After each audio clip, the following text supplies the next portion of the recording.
Vuelve tu mirada, vuélvete a Dios. Glorificado Jesús. 27 del libro de los Hechos, versículo 22 al 24. Así dice la palabra del Señor. Pero ahora os exhorto a tener buen ánimo, pues no habrá ninguna pérdida de vida entre vosotros, sino solamente de la nave. Porque esta noche ha estado conmigo el ángel de Dios, del Dios de quien soy y a quien sirvo, diciendo: Pablo, no temas, es necesario que comparezcas ante César. Y aquí Dios te ha concedido todos los que navegan contigo. Por tanto, oh varones, tened buen ánimo, porque yo confío en Dios, que será así como me ha dicho. Gloria a Dios. Aleluya. Pueden acomodarse. Aleluya. Aprovechando un accidente registrado en la Biblia, quiero hablar sobre esperanza en la tempestad. Esperanza en la tempestad. Hay muchos tipos de tempestades. Hay unas tempestades provocadas, que las sembramos nosotros, que las creamos nosotros. Hay otras espontáneas que surgen como por generación propia y se adueñan de la situación. Hay tempestades naturales y tempestades supranaturales. Hay tempestades físicas, hay tempestades metafísicas, hay tempestades materiales, tempestades en el orden espiritual.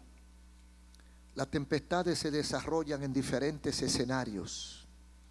Está el escenario económico, que muchas veces es víctima de una tempestad, de una crisis económica. Está el escenario profesional o comercial. Están los escenarios familiares, donde muchos de los oyentes han tenido tempestades, o tal vez la está teniendo, porque estamos hablando en términos humanos. No acostumbramos a hablar en lenguaje celestial, sino en lenguaje llano y entendible. Hablamos de situaciones que le pasa a la gente. Compartimos problemáticas humanas, carencias y deficiencias de los seres humanos, pero compartimos recetas, compartimos orientación, compartimos promesas bíblicas del Dios que tiene capacidad y disponibilidad para ayudarnos. Hay tempestades políticas y militares. Hay tempestades de muchos órdenes, de muchos tipos o muchos escenarios. Pero ¿qué es una tempestad? En términos normales, porque generalmente la usamos en sentido figurado, pero en términos normales, la definición general de una tempestad es un desarrollo de vientos inesperados, de fuerzas incontrolables en la naturaleza. Cuando los vientos se encuentran o se desarrollan a una velocidad y con una fuerza incontrolable, nosotros no podemos detenerlo. Entonces nos declaramos impotentes, incompetentes, y hacen con nosotros a veces lo que quieren. Destruyen nuestra casa, destruyen nuestro entorno y a veces destruye hasta la vida. Pero tanto sea la tempestad en la naturaleza como sea la tempestad en la vida, hay una posibilidad de salir airosos de en medio de la tempestad. Hay una posibilidad de tener esperanza en medio de la tempestad. Hay algunos que estarán atravesando y ahora se encuentran en el centro mismo del ciclón y piensan que todo se ha perdido. Pero vamos a ver con la experiencia paulina de que siempre puede, no siempre hay esperanza, pero siempre puede haber esperanza. Todo dependerá de una decisión inteligente que nosotros podemos tomar. La respuesta fórmula, manera de resolver la tempestad de una forma automática y creada por nosotros sencillamente no existe. No podemos esperar una fórmula para aplicarla a todas las tempestades y resolverla. Porque hay gente que ha tenido fórmulas que son autodestructivas. Hay gente que en medio de la tempestad busca una pistola. Dice, yo voy a resolver esto. Voy a matar a mi mujer y mis hijos. Y me voy a matar yo. Y se acabó la tempestad. ¿Qué forma de resolverla? Yo pienso que lo que acaba de hacer es darle inicio a la verdadera tempestad. Porque ahí es cuando comienza la tempestad sin retorno. Pero la gente a veces dice, muerto el perro, se acabó la rabia. Si mato el perro, ¿a quién le va a dar la rabia? Entonces, llevándose de ese falso consejo, a veces la gente comete suicidio y homicidio. La mayoría de los suicidios y homicidios son como respuesta a una tempestad. Una deuda se convierte en una tempestad. ¿Quién creó esa tempestad? La creamos nosotros. El mal manejo, la mala conducta, la forma de vivir crea tempestades. Hay gente que no permiten o no se resisten, no se acomodan a vivir como pueden vivir. Pueden pagar una casa de 15 o 20 mil pesos, pero ellos tienen que vivir en un sector donde pagan 80,000. Pueden tener un carro de 500, 800 mil pesos, pero ellos necesitan andar en una nave que cueste 3 millones. Y hacen malabares. Coge prestado acá, coge prestado allá, inventa allí, le paga a este, le coge prestado a este para pagarle a aquel, coge la tarjeta de crédito, renova la tarjeta de crédito, que paga los intereses y siempre vive en un lío. Llega un momento cuando soplan dos vientos contrarios y se juntan. El viento del sur con el viento del norte. Y se forma una tempestad que no hay manera. Entonces dice, yo voy a salir de esto. Y coge la pistola. Yo voy a acabar con mi tempestad. Pero son tempestades que nosotros, por nuestra mala forma de vivir, la creamos. ¿Qué hace la tempestad? Tiene una parte positiva. La tempestad revela primero su realidad. Hay una realidad. Y esa realidad hay que enfrentarla con herramientas propias. Hay una realidad que no podemos soslayar. Yo no puedo sustraerme de mi mundo. Yo tengo que saber que tengo que comer, tengo que vestir, tengo que pagar casa, tengo que vivir y que tengo un ingreso que no me sube. Entonces yo no puedo alocarme. La primera enseñanza de una tempestad es: te equivocaste. Analízate. Averíguate porque lo hiciste mal en algún momento. Y ahora vienen las consecuencias. Las consecuencias inevitables de nuestros errores. Y la segunda cosa que revela la tempestad es nuestra impotencia. Cuando vemos la verdad, entonces no tenemos para dónde coger. Entonces queremos acudir a maneras impropias, autodestructivas, porque hemos fracasado. La tempestad no es más que la revelación o la evidencia de nuestro fracaso. Eso es la tempestad. Usted la ubica en el matrimonio. ¿Cuántas tempestades se arman en el matrimonio? ¿Cuántas tempestades se arman en la habitación matrimonial? Y no mire al lado, mírese usted. ¿Cuántos ciclones comienzan en la habitación matrimonial? ¿Dónde termina, cuándo termina y cómo termina? Esas tempestades la provocamos nosotros.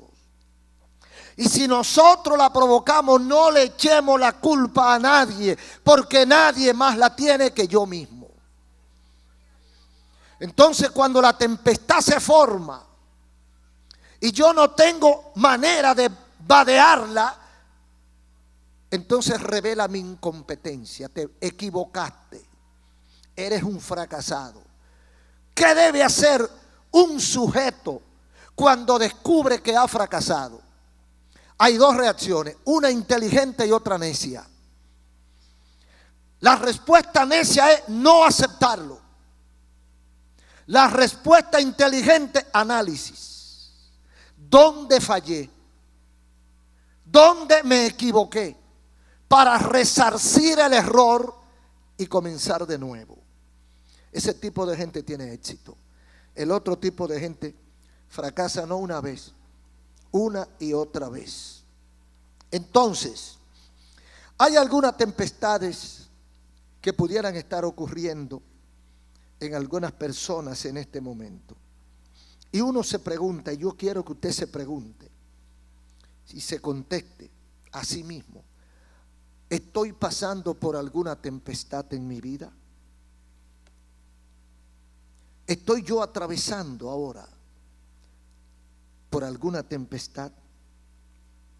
Usted sabe que nuestra cultura religiosa dice que si hay tempestad, Dios no está. Hay gente que dice eso. Si hay una problemática en mi vida, es porque Dios no está. Sin embargo, Dios no está. Es un supuesto. La gente supone que Dios no está en la crisis, que Dios no está en la enfermedad, que cuando esto sucede porque Dios se ha ido, porque se supone que Dios solo está en la bonanza. Solo cuando todo me va bien está Dios. Solo cuando no me enfermo está Dios. Solo cuando los negocios florecen está Dios. Pero cuando me cancelan y me quedo sin trabajo, Dios no está.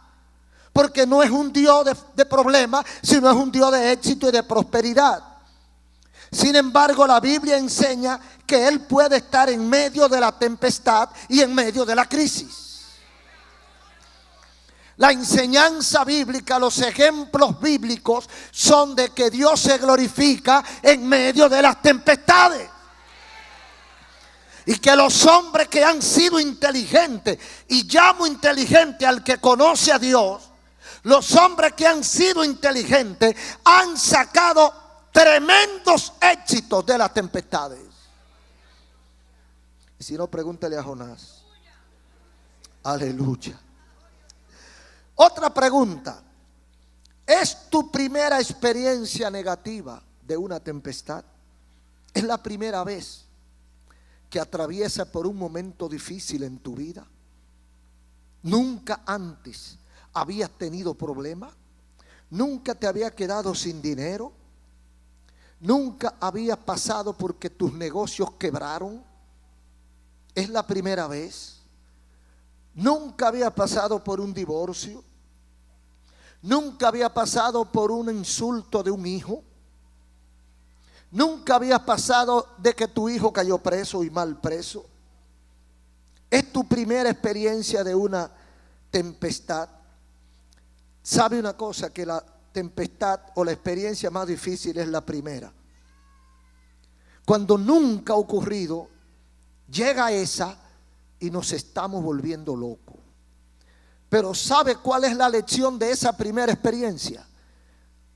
Nuestro primer contacto con Dios. Hay gente que hasta que no tienen su primera dificultad no conocen a Dios.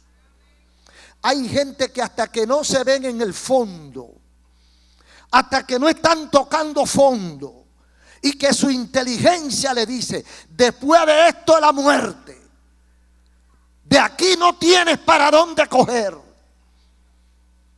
Entonces conocen a Dios. Le pasa como a Jonás. Jonás estuvo relajando con Dios. Pero cuando se vio en el fondo del mar y en el estómago de un pez,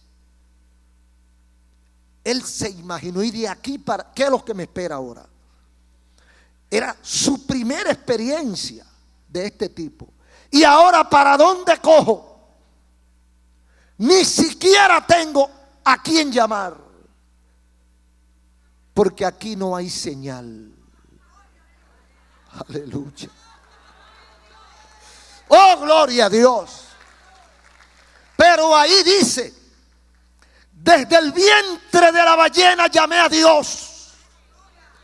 Desde el fondo del océano clamé a Jehová y Él me oyó. Oh, gloria a Dios. Es que a veces necesitamos llegar al fondo del mar para saber qué clase de Dios es que le servimos. Oh, rabaza. Oh, gloria a Dios.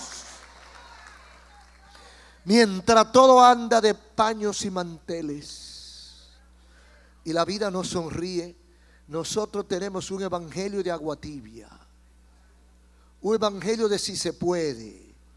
Voy a la iglesia cuando se puede, hago esto si se puede. Hace un mes que no voy a la iglesia porque el Señor sabe que yo no puedo. Y tienen a Dios como de tercera mesa, de tercer plato, de tercera orden, en tercer orden. Dios es después si se puede. Primero yo, después mi familia, después mis hijos, después mis amigos y después Dios. Pero cuando llega al fondo, cuando toca el fondo del océano, que ni aparece familia, ni aparece amigo, ni aparece recurso, ni aparecen las palancas, ni las cuñas, entonces te pasa como a Jonás. Clamé desde el fondo, y como el Dios nuestro es tan eficiente, desde el fondo oyó mi voz. Es tu primera crisis, es tu primera experiencia negativa. La más difícil es la primera. ¿Habrá posibilidad de solución? Amigos y hermanos, hay crisis más difíciles que otras. Hay crisis que a nuestros ojos parecen imposibles. Hay momentos, porque hay muchos tipos de tempestades, pequeñas y grandes, medianas. Pero hay una tempestad de que usted hace así y no ve el sol en el horizonte, todo lo que ve es negro. Y usted voltea la cabeza y no me salva nadie. Usted cree que ya todo se ha perdido. Ya usted cree que la situación es insuperable. Y dice, ¿y ahora qué hago? Todos los recursos los he agotado y nada puedo hacer. ¿Sabes que hay una esperanza en tu tempestad?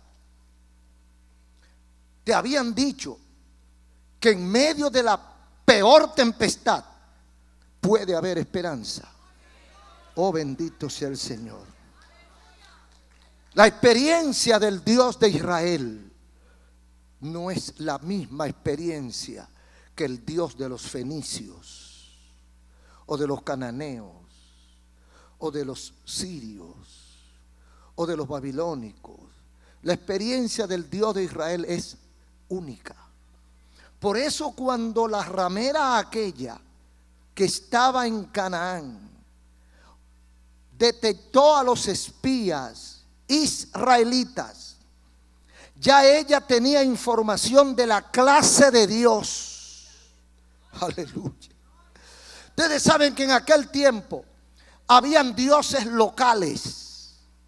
Cada comunidad, cada población o cada tribu tenía su Dios. Ese es el Dios de los cananeos, ese es el Dios de los samaritanos, ese es el Dios de... Y cada quien tenía sus dioses. Pero eso no es todo.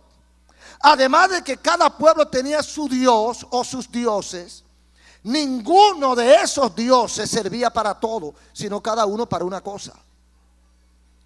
El dios del agua, el dios del fuego, el dios de la mujer embarazada, el dios para conseguir trabajo, el dios para la agricultura, el dios para la enfermedad, el dios de la medicina que era Apolo. Y cada uno tenía un dios para una cosa. Entonces Rahab había oído, dice, oye, pero Jehová, el Dios de Israel, es completo. Aleluya. Oh, gloria a Dios. Hermano, tu Dios es completo. Amigo, hermano, tu Dios es completo. Eso es como las clínicas que tienen 20 especialidades. Hay un nefrólogo, hay un urólogo, hay un cardiólogo, hay un hematólogo y todo, un partólogo y todo logo están ahí. Porque cada emergencia tiene su especialidad. Pero no hay ninguno que lo haga todo. Así eran los dioses. Este es especialista en tal cosa, este es especialista en aquello. Pero entonces el Dios de Israel es redondo. Cubre toda la vacante.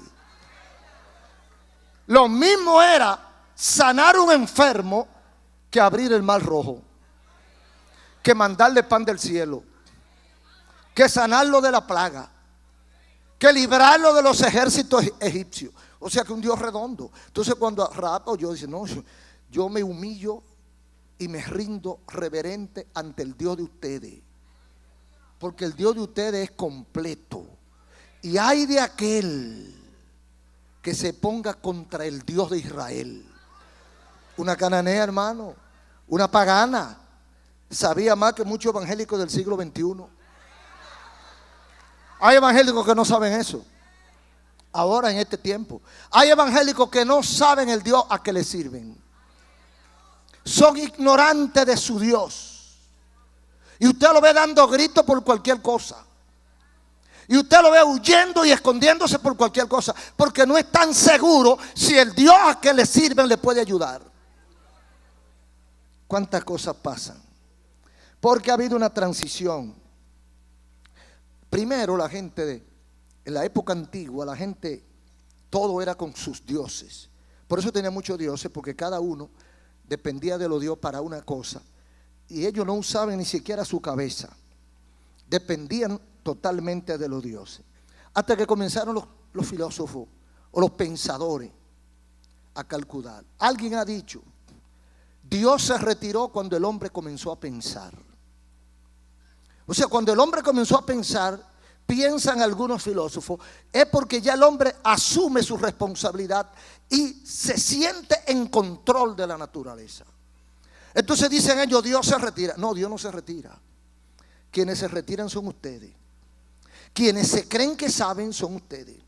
Quienes se equivocan son ustedes. Entonces esos tiempos fueron cambiando.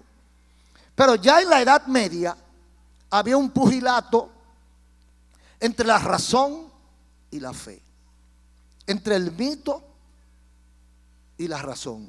Entonces decía, ya ese tiempo, eso es ignorancia, como dicen ahora muchos. Eso de creer en Dios, eso es ignorancia. ¿Y en qué tú crees? Búscame algo mejor que esto. Búscame algo que tenga más consistencia, más historia, más experiencia que esto. No, que eso es un mito. ¿Quién lo inventó? ¿Cuál es el origen de ese mito? Hay una serie de preguntas incontestables. Entonces, en ese pugilato, ya en el medioevo, es que se desarrolla entonces el cristianismo. Porque viene Cristo y parte la historia en dos. Había muchísimos filósofos antes de Cristo.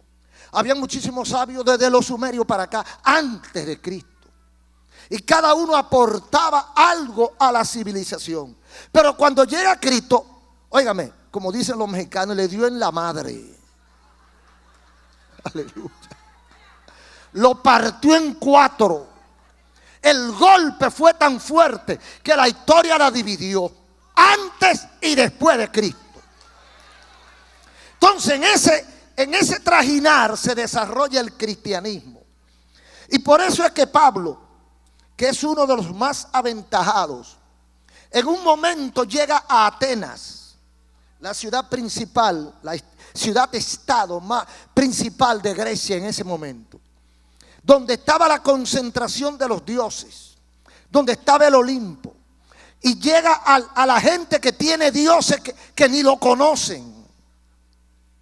Ahí era donde estaba el oráculo de Delfo, donde la gente iba a preguntar. Se cuenta una vez que alguien fue a preguntarle al oráculo de Delfo que si se casaba, y el oráculo le dijo que sí, que se case. Un joven. Ese joven como que no quedó conforme o quería confirmar si el oráculo estaba en lo cierto o si era el oráculo le había hablado, si era Apolo que le había hablado. Entonces va donde Sócrates, el filósofo, y le dice la misma pregunta: ¿debo casarme? Y él lo miró y le contestó, le dice: cásate, de todas maneras te vas a arrepentir.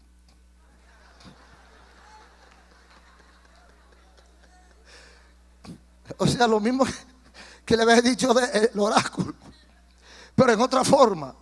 De todas maneras te vas a arrepentir, así que hazlo para que no tenga esa amargura. Entonces Pablo llega con la buena noticia a Atenas y está caminando, está haciendo como un tour, pero no un tour de playas, bueno, tal vez de museo, y está caminando por la ciudad y viendo cada templo de Artemisa, de Apolo, de Júpiter, y comienza a ver templos y la inscripción. Un hombre interesado en la materia religiosa está escudriñando las debilidades de cada templo. Cuando de repente llega a un sitio y ve un templo hermoso y lo mira y no le ve Dios, y usted está vacío. Cada uno tenía un letrero del Dios dueño. Este templo pertenece a Venus, este a Zeus, este a Apolo. Pero llega un momento en que él se detiene en un templo al Dios no conocido. Mire cómo dice Pablo aquí en 17:20 al 24. Pues traes a nuestros oídos cosas extrañas. No.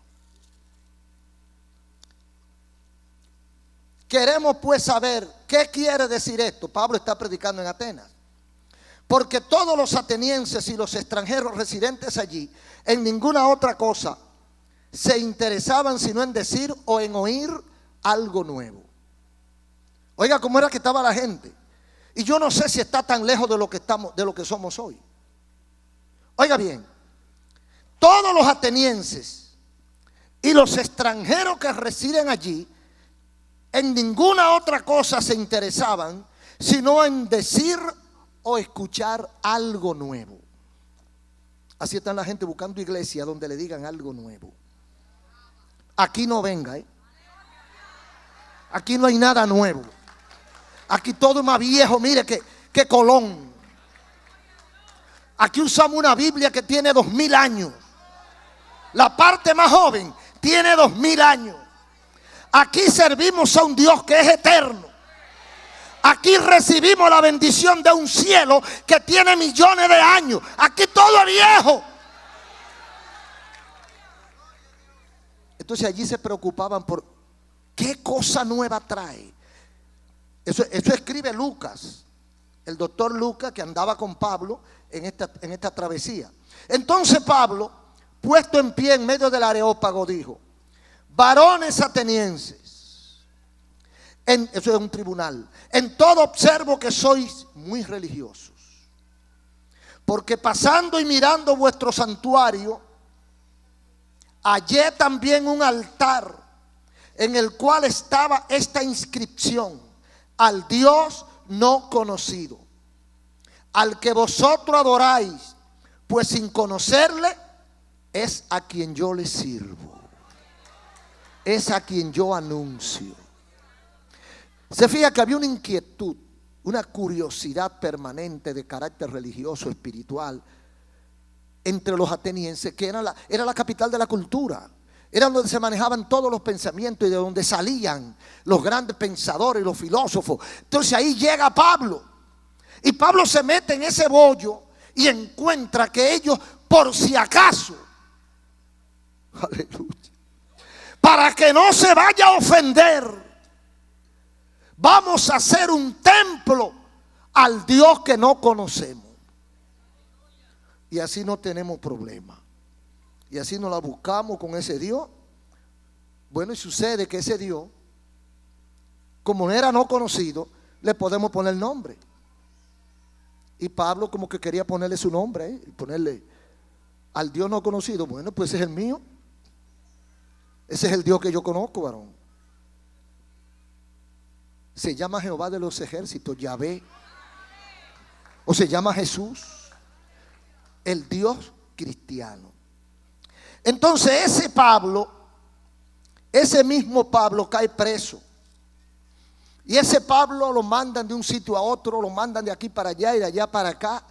Y lo mantienen como una veleta de isla en isla. Ustedes saben que allá el transporte en ese tiempo era en yola, en barco, en naves. No había vehículos, no había carros, lo que había era caballos. Y eran más lentos que las naves. Entonces Pablo lo mantienen con un centurión, con un soldado, mandándolo con guardaespaldas para una parte y para otra, porque era un preso para unos de confianza y para otros peligroso.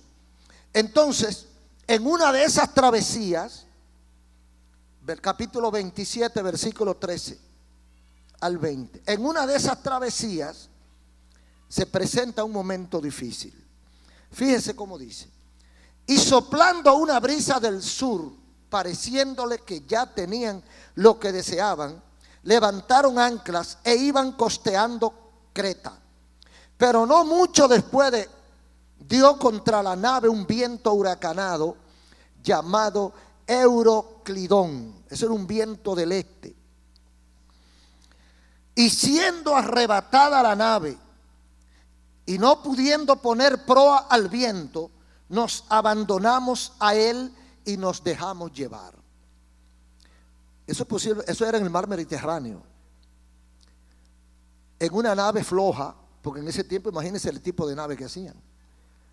Ese grupo de hombres metido en esa nave, llevado por el viento. Llega un momento en que ya ellos no pueden luchar. Lo que quiero es que nos hagamos la idea clara: el escenario que está viviendo Pablo en alta mar, ante una tempestad de vientos contrarios y preso.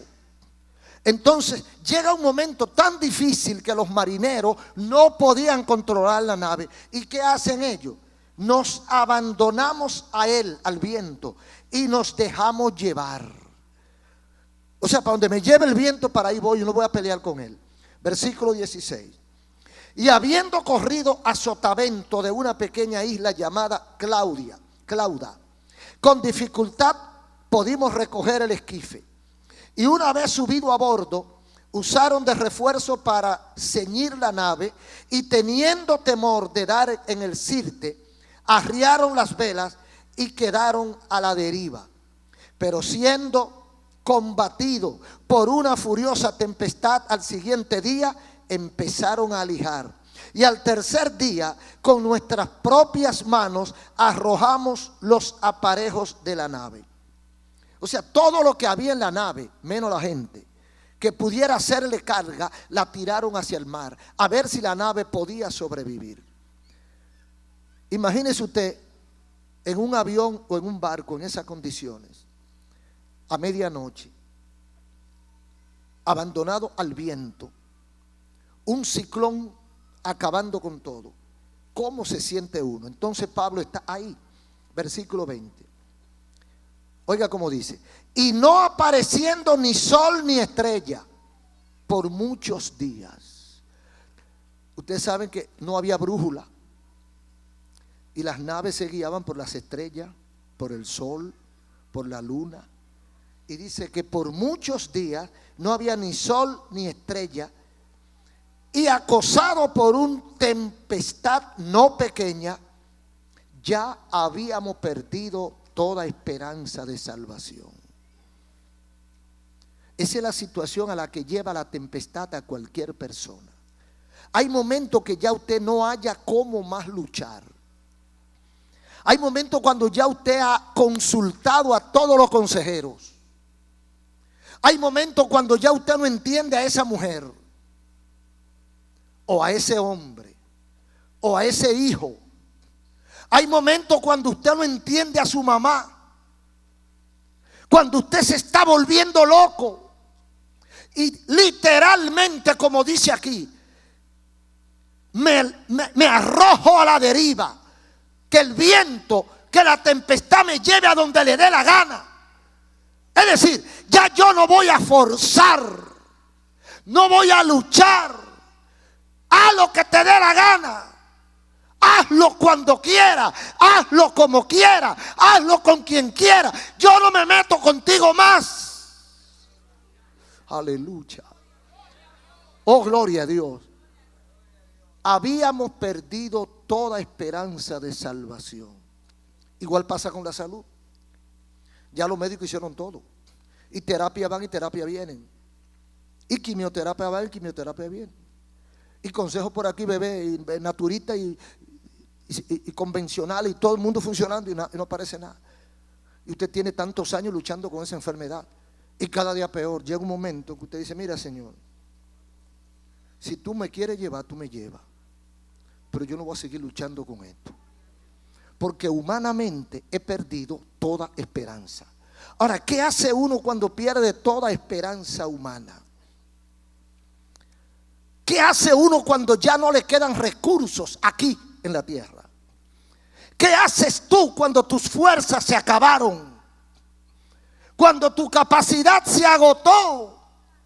Cuando el fondo del banco está en rojo. ¿Qué hacemos? Tirarnos a la deriva. Eso hicieron los marineros. Vamos a soltarnos a la deriva, que el viento haga con nosotros lo que él quiera. Fíjense cómo dice los versículos 21. Algunos. Entonces Pablo, como hacía ya mucho que no comíamos, el que escribe es Lucas, puesto en pie en medio de ellos, dijo: Pablo, habría sido por cierto conveniente, oh varones, haberme oído y no zarpar de Creta tan solo para recibir este perjuicio y esta pérdida. Pero ahora les exhorto a tener buen ánimo, pues no habrá ninguna pérdida de vida entre vosotros, sino solamente de la nave.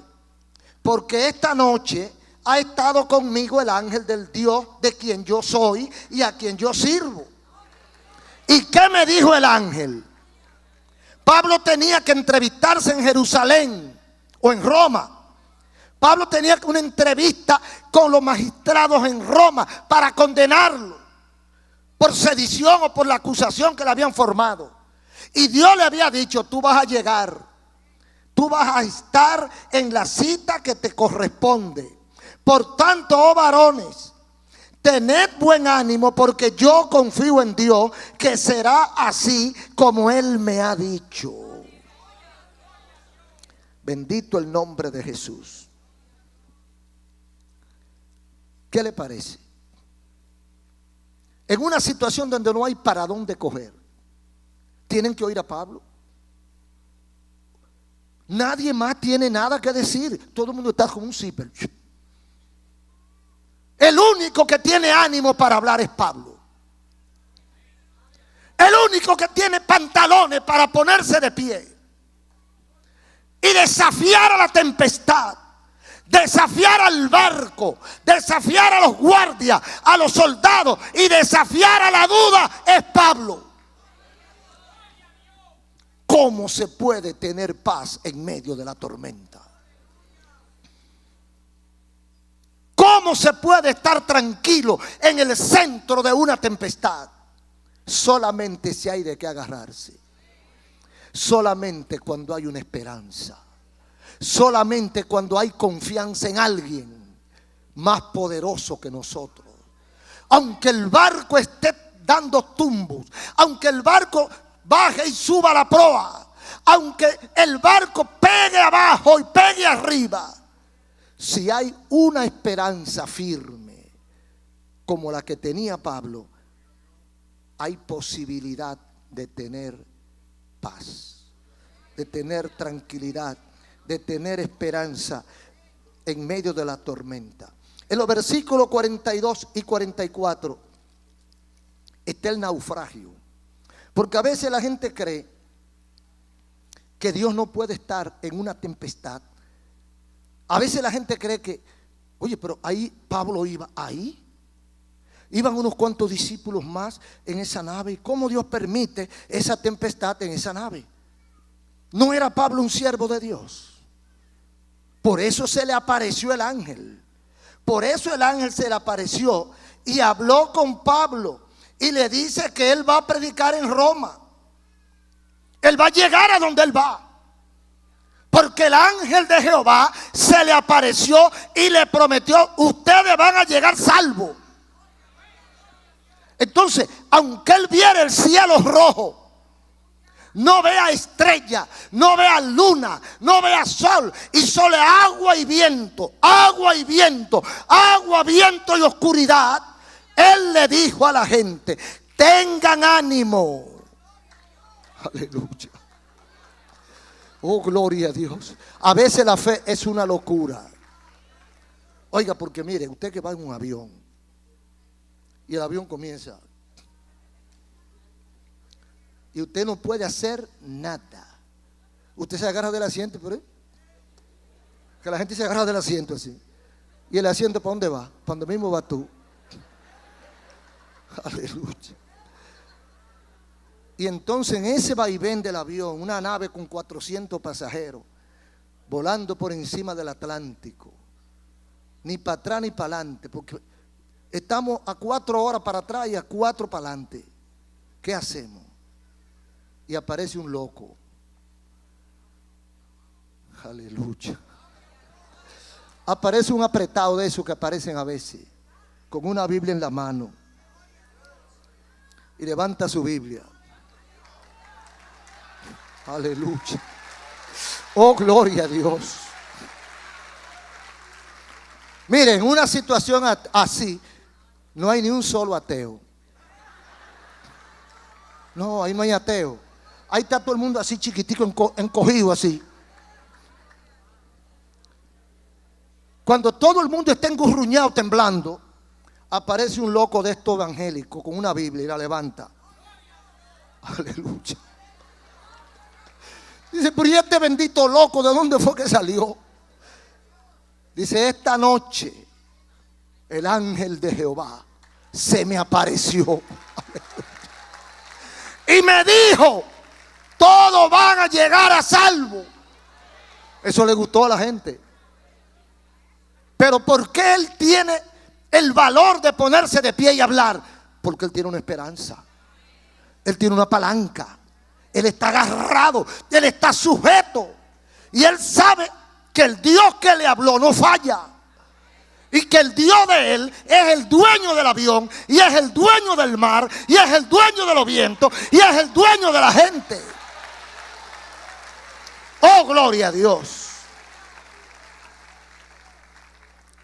27, 42 al 44. Dice así: entonces los soldados, cuando se apretó la tempestad, a pesar de lo que Pablo había dicho, cuando se apretó la tempestad, los soldados acordaron matar a los presos para que ninguno se escapase. Oiga, qué solución. Matar a los presos, porque por cada preso que se fugaba, mataban un soldado. Pero el centurión, el capitán o el comandante, queriendo salvar a Pablo, porque ya se había hecho amigo de Pablo, ya parece que el Señor lo había tocado, le impidió este intento y mandó que los que pudiesen nadar se echasen los primeros y saliesen a tierra, y los demás parten tabla, parten cosas de la nave. Y así aconteció que todos se salvaron y salieron a tierra. La nave se perdió, todos se salvaron. ¿Qué le había dicho el ángel de Dios a Pablo? Todos se van a salvar, aunque la nave se va a perder. Hay gente que cree que Dios no puede estar en un naufragio. Hermano, el Dios de nosotros es inteligente, sabio y poderoso. Hay naufragio. Mire, hay naufragio de mucho tipo. yo nunca me atrevería a descartar que en esa situación Dios está. ¿Por qué? Porque yo no sé cuál es el pensamiento de Dios, qué es lo que Dios va a hacer, cuál es la agenda de Dios. Yo no sé. Porque hay veces que Dios te tiene que apretar para sacar un producto. Si usted no aprieta la caña, no saca el jugo. ¿Cuál es mejor, el jugo o los bagazos? Entonces usted ve que la caña la aprietan hasta que quede el bagazo. Entonces sacan el jugo. A veces a nosotros nos aprietan hasta que sacan el jugo. Y el bagazo, que es la carne, se queda a un lado. Porque a veces no encontramos a Dios hasta que no llegamos al fondo, hasta que no llega la tempestad. Hay veces que vivimos muy sonrientes, muy cantantemente, el mundo se lo lleva el diablo. Nosotros tranquilos, como que allá llegue, aquí no pegue. Que se lo lleve a ellos, pero conmigo no. Entonces Dios permite situaciones. Hermano, Dios te ama. Amigo, Dios te ama. Y esa tempestad que acrecienta en tu vida, esa tempestad que amenaza tu hogar, esa tempestad que amenaza tu vida, es que Dios te está apretando porque tiene algo que hacer contigo. Yo creo eso. Dios pudo trabajar con Pablo de otra manera, pero usó la tempestad. No siempre Dios usa la tempestad, pero Dios puede usar la tempestad y aún el naufragio para demostrarte que Él es Dios.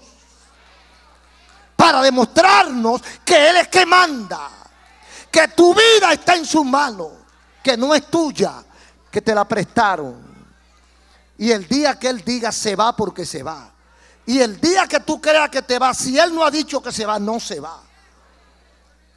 Aunque naufraguen 20 alrededor tuyo, aunque se ahogue el mundo, tú seguirás para adelante si tú estás esperanzado, confiado, entregado al Señor. Pablo era un siervo de Dios. Pablo no se apretó nunca. Él dice que ya la gente había perdido toda esperanza de salvación.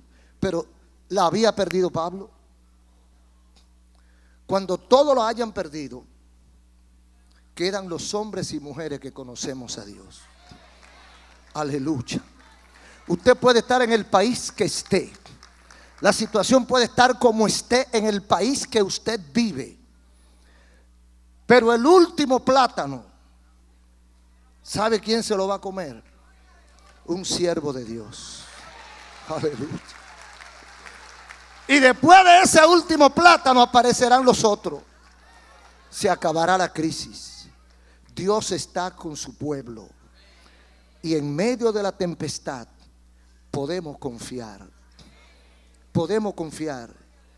Y así como le dijo Pablo a sus compañeros de travesía, usted le puede decir a la gente de su hogar, de su empresa, de su colegio, de su universidad: el barco se va a hundir, pero nosotros vamos a vivir.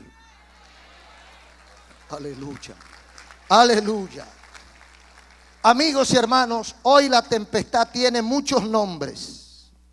Muchos nombres. Vicio, divorcio, enfermedad, guerra, ciclón, terremoto y crisis en general. ¿Cuál es tu tempestad? Lo que tiene que averiguar, como dice un letrero de un camión: no le diga al diablo el tamaño de tu problema. Dile a tu problema el tamaño de tu Dios. Aleluya. Oh, gloria a Dios. La tempestad tiene muchos nombres. Hay personas que su dificultad está con los vicios, o con su pareja, o con su negocio, o con su salud. Pero en esa tempestad, si nosotros hemos conocido al Dios de Israel, al Dios de la Biblia, podemos estar tranquilos que no va a pasar ni una cosa más de la que Dios permita. Entonces, si yo estoy en las manos de Dios y yo confío en Dios, ¿por qué me voy a desesperar? Yo creo que Dios va a resolverlo, y lo va a resolver a su manera. Dios permite el azote de la tempestad y hasta el naufragio, pero garantiza la salvación. Aleluya. El barco tuyo se puede desbaratar, puede naufragar, puede haberlo perdido todo como Job, pero si Dios te garantizó tu salvación, tu integridad física se va a imponer por encima de la tempestad. Esto no lo invento yo, esta es la experiencia bíblica. Eso es lo que le pasó a los hombres y mujeres de la Biblia. Y eso es lo que vivieron ellos y lo que han vivido los que lo siguieron a ellos de ahí para acá. ¿Por qué Dios no se va a glorificar ahora? Tenemos tiempo para servirle a Dios y no tenemos que amedrentarnos ante los ataques del maligno, porque el Dios de nosotros, el Dios de Israel, sigue siendo fiel. Vamos de pie.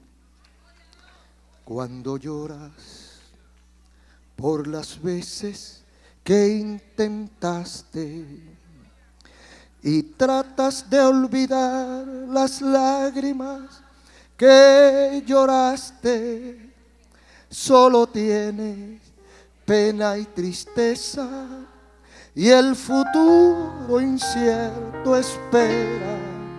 Puedes tener paz en la tormenta, puedes tener paz en la tormenta, fe y esperanza cuando no puedas seguir, aun con tu mundo hecho pedazo, el Señor guiará tus pasos.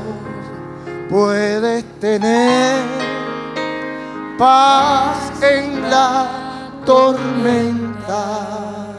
Un aplauso al Señor. Aleluya. Gracias, Señor.